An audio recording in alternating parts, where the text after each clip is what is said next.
All right, last week when I was trying to finish putting the floor in the Midget, I ran out of argon gas. So today I'm gonna take this tank out, take it to air gas and get it refilled. Okay, got it all loaded up, I'm ready to go. It's about a 20-minute drive from here. Grab the gas, get back. Might have a chance to weld before I've got to meet somebody for lunch.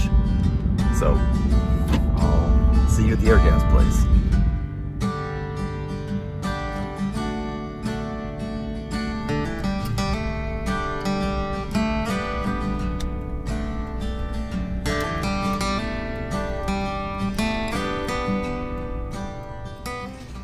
Okay, after getting the welder fired back up again, I've got this floor pan completely welded in. I got a little repair I need to do right here. I went ahead and sealed it with some primer just to keep it from rusting until I get to the point where the car will be painted.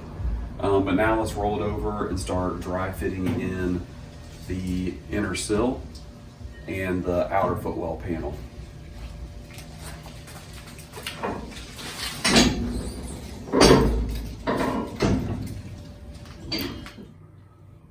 So I've got the inner sill kind of clamped in there.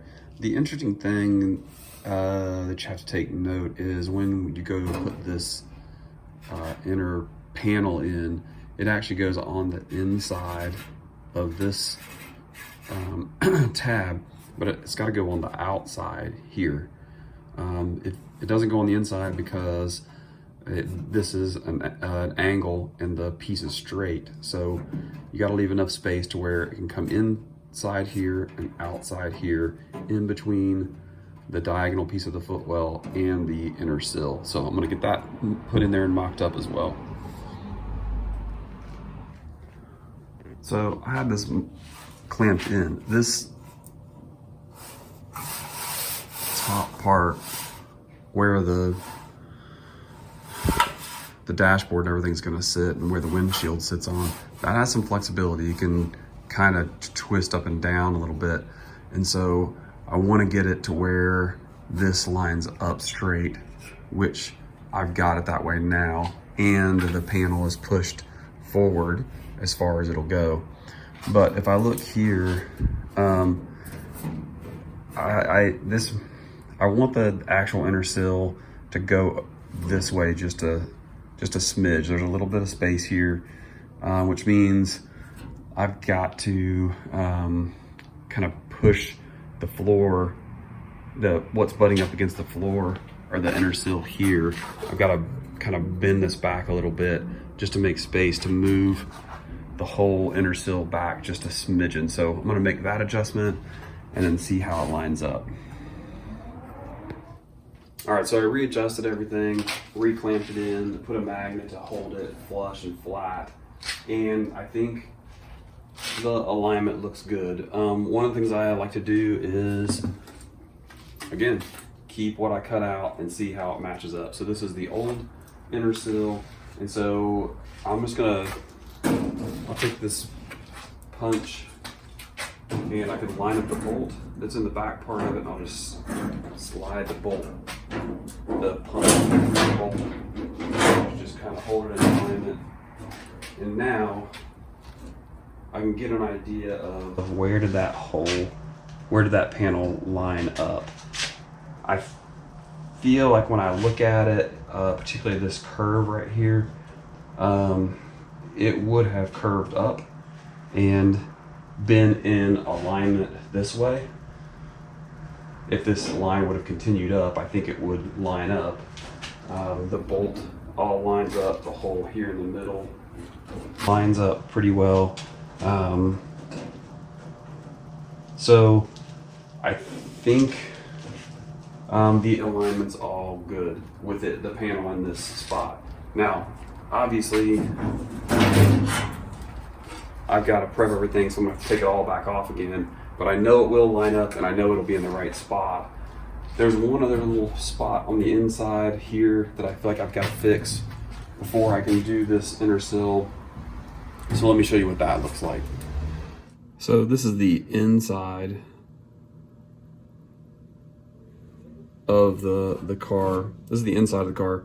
And you can see this is pretty rusted out, and I would like for it to be a solid piece. It's gonna be much harder to fix once that inner sill's in. So I think I'm gonna spend a little bit of time and see if I can maybe cut that back and patch a little piece over the top of it, so that it's a solid piece and there's not that big hole in the back of it. So there's where the hole is. So I'm gonna spend a little bit of time and see if I can clean that up before I put this inner sill in.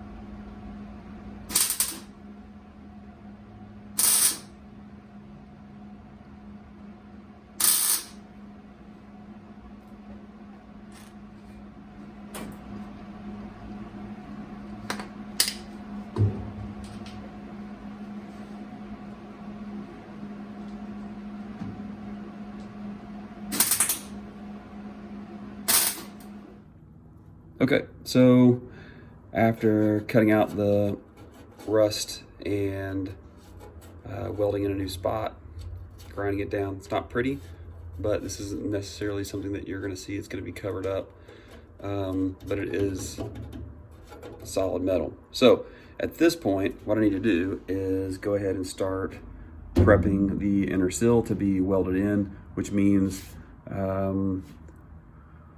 popping plug holes in the floor pan and prepping everything with stripping it down and putting some weld through primer on it. So I'm gonna get started on that. All right, so I got the inner sill prepped and ready to go. I've got it clamped in. I fiddled around with it, and I feel like I even got a better fit than what I had before. So this is nice and in line. This actually looks even better. It's not sticking up, so I feel really good about that. One of the things I learned is from my buddy Jim is to check and make sure that the inner sill would be square with the footwell panel, because that's what you're going to ultimately attach the hinge plate to and the A-pillar, and that is right on square. So I feel good about that. At this point, what I'm going to do is go ahead and fire up the welder and weld this thing in place so that it's done and it's ready to go.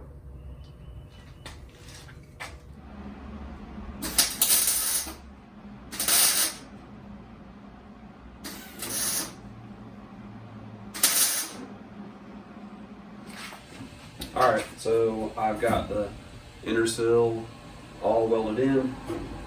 It's in there, it's nice and solid. The floor is in, it's nice and solid and attached to it. In the next episode, we'll work on getting this inner footwell lined up, welded in, welded all the way around, and then we'll move on to the inner hinge part and the A-post. So we're making progress, it's good. It's nice to have it nice and solid, and the whole body just being a little more rigid. So keep following along and see how it progresses.